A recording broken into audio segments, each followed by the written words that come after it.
SSC ও সমমান পরীক্ষার ফল নিয়ে অসন্তুষ্ট শিক্ষার্থীদের জন্য শুরু হয়েছে পুনর্নিরীক্ষণের সুযোগ।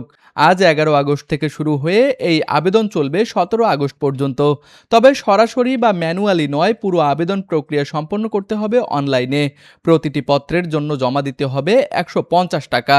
আর বাংলা ও ইংরেজির মতো দুই পত্রের বিষয়ে আবেদন করলে উভয় পত্রের জন্য ফি দিতে হবে।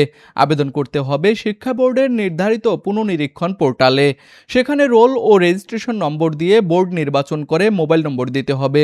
এরপর কাঙ্ক্ষিত বিষয় নির্বাচন করে বিকাশ, নগদ অথবা সোনালী সেবার মাধ্যমে ফি পরিশোধ করতে হবে।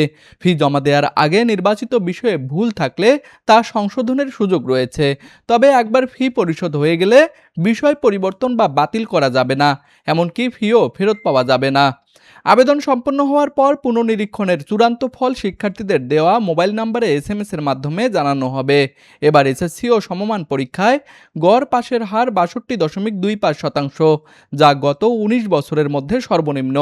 তুষার আচার্য, ডেস্ক রিপোর্ট, আরসিটিভি।